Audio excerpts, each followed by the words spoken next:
দারুণ। চলো রুমে চলো।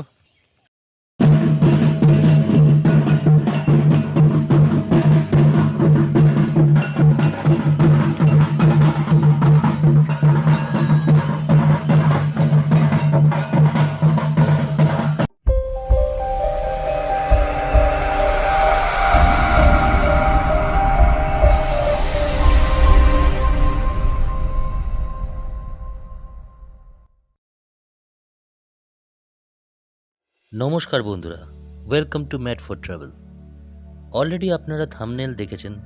থাম্বনেল দেখে এটুকু তো আপনারা বুঝেই গেছেন যে আমরা শিমলিপাল যাচ্ছি।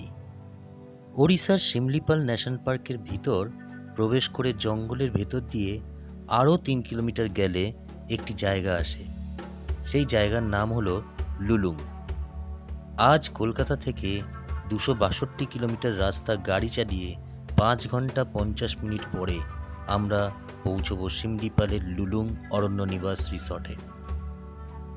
এখন মে মাস, তাই সূর্য দেবতাও যেন ফুল ফর্মে আছে। বাইরে টেম্পারেচার 40 ডিগ্রিরও উপরে। রাস্তায় বেরোলেই গরম হাওয়া মুখে এসে লাগছে, আর দুপুরের রোদ যেন পুরো রাস্তা গলিয়ে দেওয়ার মুডে আছে। তাই আমরা বাড়ি থেকে এই সকাল 7টা নাগাদ বেরিয়ে পড়েছিলাম। শহরের ভিড় আর গরমকে পিছনে ফেলে ধীরে ধীরে এগোতে থাকলাম জঙ্গলের পথে। শিমলিপাল ন্যাশনাল পার্ক হলো ওড়িশার ময়ূরভঞ্জ জেলার অবস্থিত ভারতের অন্যতম বিখ্যাত টাইগার রিজার্ভ ও বায়োস্ফিয়ার রিজার্ভ। প্রায় 2750 বর্গ কিলোমিটার জুড়ে বিস্তৃত এই বিশাল জঙ্গল প্রকৃতি ও ওয়াইল্ড লাইফ লাভার্সদের কাছে এক স্বর্গের মতো। এখানে দেখা মিলতে পারে রয়্যাল বেঙ্গল টাইগার, হাতি, হরিণ, বুনো শুয়োর, বাইসন এবং বিভিন্ন প্রজাতির পাখির। এছাড়াও শিমলিপালের ঘন শালবন, পাহাড়ি রাস্তা ও সুন্দর ওয়াটারফল পুরো জায়গাটাকে আরও ম্যাজিক্যাল করে তোলে। আচ্ছা, কথায় কথায় এটাও বলে রাখি, আপনারা এখানে আসার আগে কিছু ইনফরমেশন দিয়ে রাখি। হোটেল বা রিসর্ট আপনারা আগে থেকেই বুকিং করে আসবেন। মনে রাখবেন, এখানে পিঠাবাটা গেট দিয়ে এন্ট্রি করার সময় নিজের অরিজিনাল এবং ফটোকপি আধার কার্ড রাখবেন, তারপরেই এন্ট্রি পাবেন। এখানে জঙ্গলের ভিতর ইন্টারনেট একদমই পাবেন না। বাইরের জগতের সাথে একেবারেই বিচ্ছেদ ঘটবে এখানে, তাই কোনো রকম অনলাইন পেমেন্ট এখানে কাজ করবে না। ধারে কাছে কোনো এটিএমও পাবেন না, তাই হোটেলের পেমেন্ট বা সাইট সিইংয়ের জন্য ক্যাশ অবশ্যই ক্যারি করবেন। এবার চলুন সুন্দর জঙ্গল, পাহাড়ি পথ ধরে পাশে লুলুং নদীকে সাথে নিয়ে আমরা এগিয়ে চলি লুলুং অরণ্য নিবাসের দিকে।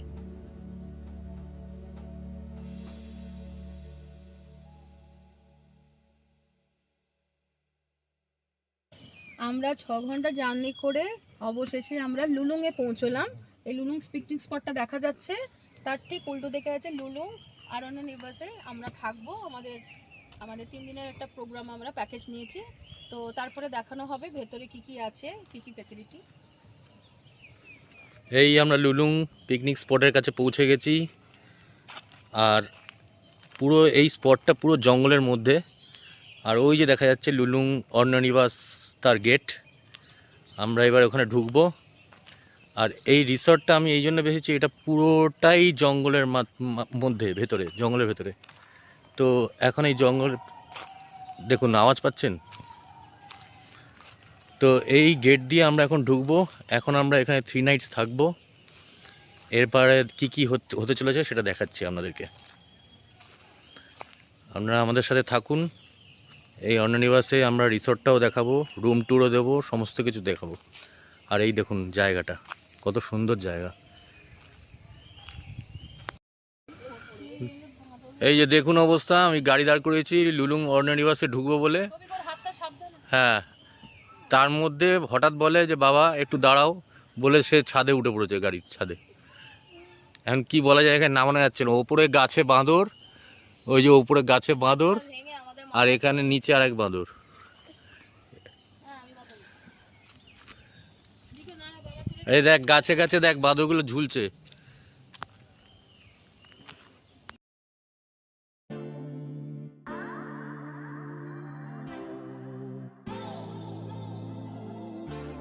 যাই হোক, আমরা অবশেষে লুলুং অরণ্যনিবাসে ঢুকলাম। ঢোকার সময় রিসর্টের গেটে আপনাদের নাম ও গাড়ির নাম্বার চেকিং হবে। আপনাদের বুকিং আছে কি না সেটাই ওরা দেখে নেবে। আমাদেরও তাই হলো।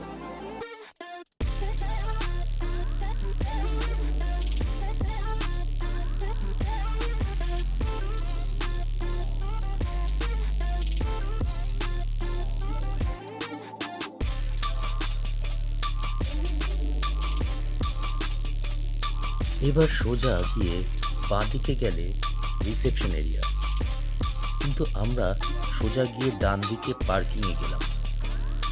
গাড়ি পার্কিং করে রিসেপশনের কাজে মিটিয়ে সোজা রুমের পথে হাঁটা লাগালাম।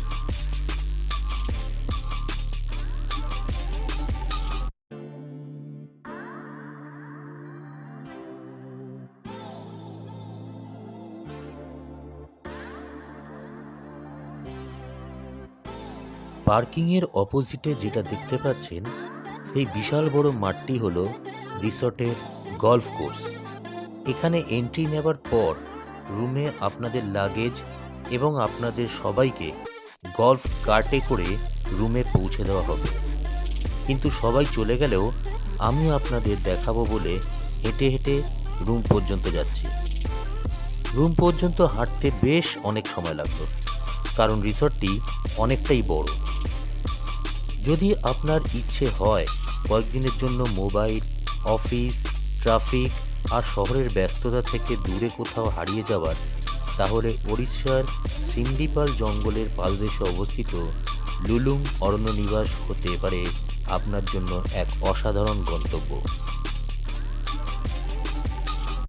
সবুজ পাহাড়, ঘন জঙ্গল, নদীর কলকল শব্দ আর পাখির ডাক, এই সব কিছুই মিলিয়ে লুলুং যেন প্রকৃতি প্রেমীদের জন্য এক স্বর্গরাজ্য।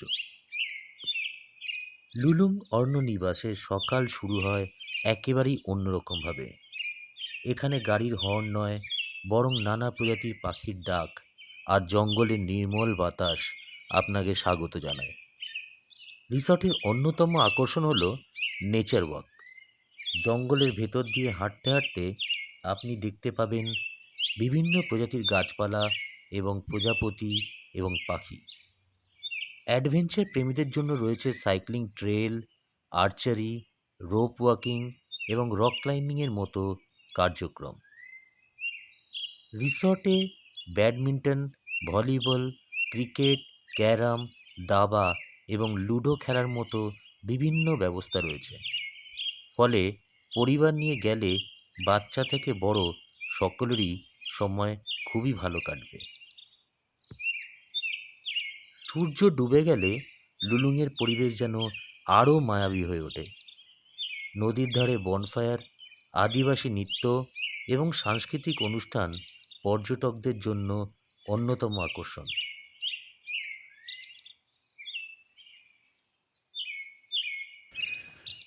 এই দেখুন সামনে বাচ্চাদের খেলার জন্য চিলড্রেন্স পার্ক।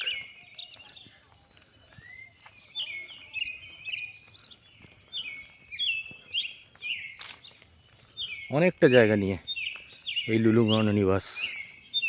আর এইদিকে একটা বিউটি দেখাচ্ছি আপনাদের, এই দেখুন সিনিক বিউটি, দারুণ। চলো রুমে চলো। আমি পরে আসবো না ফ্রেন্ড, আমি পরে আসবো। ফ্রেন্ডস আমি পরে আসবো বলছে ফ্রেন্ডস পরে আসবো। সিনাইটা দেখুন খালি,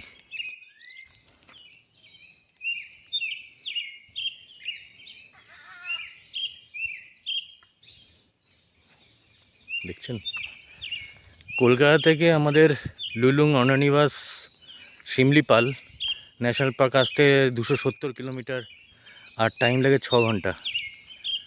তো আমরা পৌঁছে এখানে এন্ট্রি নিলাম, আর আমাদের রুম দেওয়া হলো এই যে মিডোজ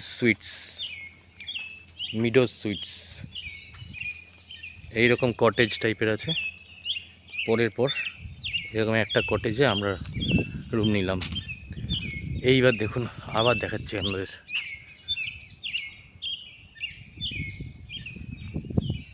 দারুণ না?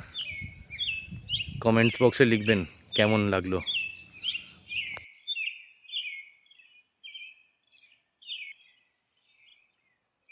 আর এই হলো আমাদের কটেজ। আর এই যে আমি গেট খুললাম, গেট খুলে কটেজে ঢুকলাম। কটেজের সামনের অংশ অনেক সুন্দর করে সাজানো।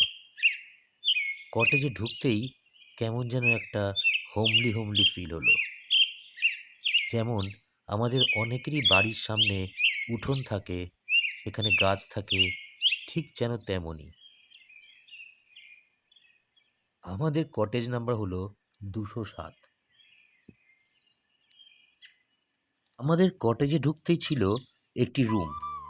ওই রুমে একটি টিভি, একটি এসি, একটি সোফা কাম বেড, যেটা অলরেডি বেড বানিয়ে রেডি রাখা ছিল। বেডের দুপাশে ছিল দুটো সাইড টেবিল। বাঁদিক দিয়ে পাশে গেলেই আসবে ড্রয়িং কাম ডাইনিং এরিয়া, যেখানে একটি মিনি ফ্রিজ, একটি সেন্টার টেবিল, চেয়ার এবং একটি আলনা দেখতে পাবে। সেখান থেকে বাঁদিকে আরও একটি রুম। সেই রুমে আছে একটি বেড, একটি এসি, একটি ওয়ার্ড্রব।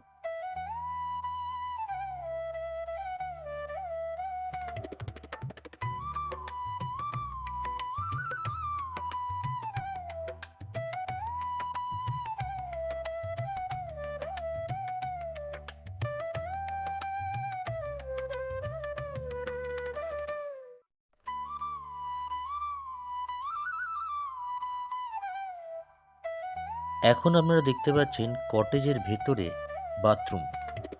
এই বাথরুমের পাশ দিয়ে গেলেই পেছনে একটা উঠোন পাবেন। এটা কটেজের পেছনের উঠোন। এই পেছনের উঠোনেও গাছ লাগানো আছে এবং খুব সুন্দর করে সাজানো। আপনারা যদি 2জন বা 3জন ফ্যামিলি মিলে যান, তাহলে যদি কোনো পার্টি করেন, তাহলে এই পেছনের উঠোনে করতে পারেন এবং তার জন্য সুব্যবস্থা করা আছে। আর এই উঠোনের পেছনেই হচ্ছে জঙ্গল।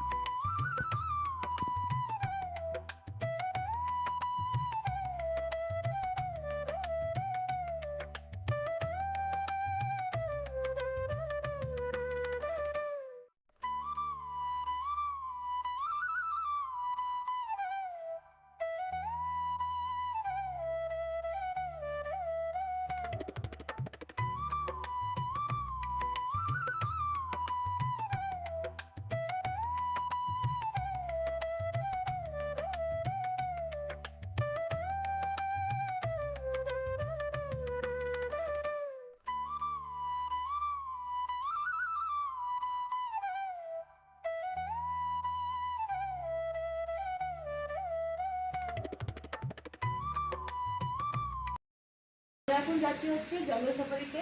তো ওখানে তো সবাই জানি জঙ্গল সাফারি, টাইগার ছাড়া সব রকম অ্যানিমেলস আমরা মানে দেখার আমাদের পাবো কি পাবো না সেটা আমরা জানি না, কিন্তু চেষ্টা করবো আমরা, আমাদের যে ড্রাইভার যারা আছে দেখাবে। আর এখান থেকে একটা টিকিট ওরা হয়তো আমাদের দেবে, সেই টিকিটটা হয়তো পারমিটের জন্য আছে, তো ওটা ম্যানেজারকে আমরা বলেছি ওখানে আনছে। তো দেখি, দেখা যাক। এরপরে আমরা তো এবার গাড়ি করে আমরা যাবো, তারপরে ওখান থেকে সাফারি ওদের মানে নিজস্ব গাড়ি আছে, সেই গাড়ি করে আমরা জঙ্গলের দিকে যাবো। বাচ্চাগুলোকে সাবধানে একটু রাখবেন, আর মোবাইল পোর্টস সাবধানে রাখুন। পড়ে যায় অনেক টাইম পড়ে যায় কোন গাড়ি পড়ে যায়। আর যে কোনো জন্তু দেখবো আমরা, জোরে আওয়াজ করবো না, আওয়াজ করবে না বলছে, আমরা ডরাবো না, কিছু করে না। যদি আমরা আওয়াজ করবো কাছে চলে আসবে। আওয়াজ করলে জন্তুটা কাছে চলে আসবে, ঠিক আছে? সেটা আওয়াজ করবে না। এখানে একটা বলে দিচ্ছি, মানে দাদা বলতে চেয়েছেন যে জঙ্গল মানে হচ্ছে নিজেকে সেফটি রাখতে হবে, আর ওয়াইল্ড অ্যানিমালসকে আমাদের যেন মানে বিরক্ত আমরা না করবো। হ্যাঁ, বিরক্ত করবে না, তাহলে ওরা আমাদের কিছু হার্মফুল কিছু করবে না। ঠিক আছে। আর আমাদের হচ্ছে গাড়ি না, কেক যদি বিস্কুট যদি আনে থাকবেন সেগুলা বাইরে বাইরে দেবো না। দেবো না, গাড়ির ভিতরেই দেবো না, আমরা dustbin-এ যাবে। আমরা আগেই দিয়ে দিয়েছি। কোটে যায় না। হুম? এতে থাকবে অবশ্যই দেবো। বলুন না। এদিকে তো আপনাদের হোটেল। হ্যাঁ, সোজা যাবো। এই বললাম না এখান দিয়ে যাবো। আচ্ছা বলেছিলাম না এই রাস্তা দিয়ে যাবো। করে বলছি পাহাড়ের উপরে যাবো, পাহাড়ের উপরে সুন্দর ওপরে অনেক ও টাইম। পাহাড়ে উঠবো। বুঝতেই পারবেন না আপনারা। আহ, হ্যাঁ হ্যাঁ সেটা- পাহাড়ের ওপরে যাবো এই জঙ্গলের ভেতর দিয়ে। সাইডে লক্ষ্য রাখতে হবে। 20 কিলোমিটার উপরে এরিয়াতে যাবো, তারপরে পরে এরিয়াতে এন্ট্রি করবো। উপর এরিয়াতেও সাইডিং ওই মুরগি, কাঠবিড়ালি, তার সঙ্গে সঙ্গে মাখন ডিয়ার, স্পটেড ডিয়ার, অনেক কিছু বার্ড শো সাইডিং। উপর এরিয়াতে টাইগার, এলিফ্যান্ট, বার্ড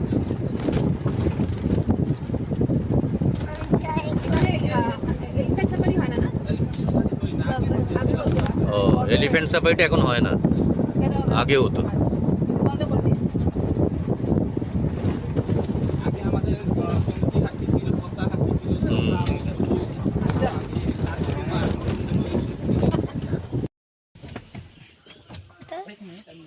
হুম, এটা একটা চেক পয়েন্ট। এখান থেকে গেটটা খুললে আমরা জঙ্গলের ভেতরে এন্ট্রি নেবো, ঠিক আছে? এটা welcome to Similipal national park, ওই দেখ লেখা আছে।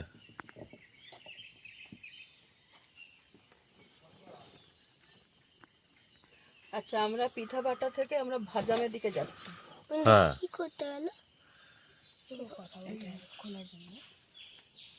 এখানে দেখ এই যে।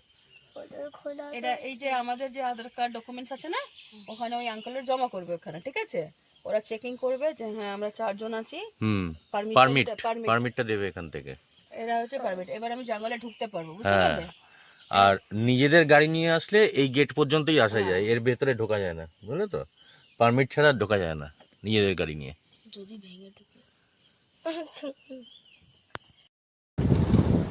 গ্রামজন আছে ভিতরে, স্ট্রিট ফুড গ্রাম আছে, যেটা তারা মেডিসিন এখানে আমাদের মেডিসিন গাছ আছে, তার ফুটো, তার শাক, পাতা এইসব ইউজ করা যায়।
হবে না?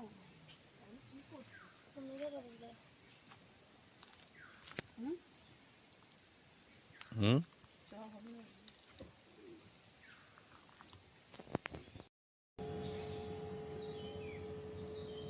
এই যে সামনে ঘরটি দেখতে পাচ্ছেন ডান দিকে, এই ঘরটি হলো লুলুং অর্ণনিবাসের রেস্টুরেন্ট এরিয়া। এই রেস্টুরেন্ট এরিয়ার পাশ দিয়েই যেতে হয় সুইমিং পুলে। চলুন এবার সুইমিং পুলের দিকে যাওয়া যাক। জঙ্গলের মাঝখানে বড় সুইমিং পুলে সময় কাটানোর অভিজ্ঞতাও বেশ উপভোগ্য। দিনের বেলায় ঘোরাঘুরির পর পুলে কিছুটা সময় কাটালে ক্লান্তি অনেকটাই দূর হয়। সুইমিং অতটা জানি না, তাও নেমে পড়লাম সুইমিং পুলে ফ্যামিলির সাথে কিছুটা সময় কাটানোর জন্য।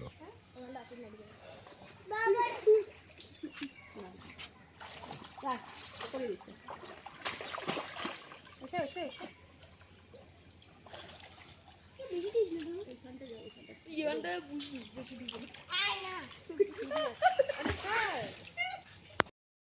অরণ্য নিবাস শিমলিপাল থেকে আজকে গেস্টদের জন্য ট্রাইবাল ড্যান্সের আয়োজন করেছে, তো সেইখানেই আমরা যাচ্ছি। আসুন আপনাদেরও দেখাই ট্রাইবাল ডান্স।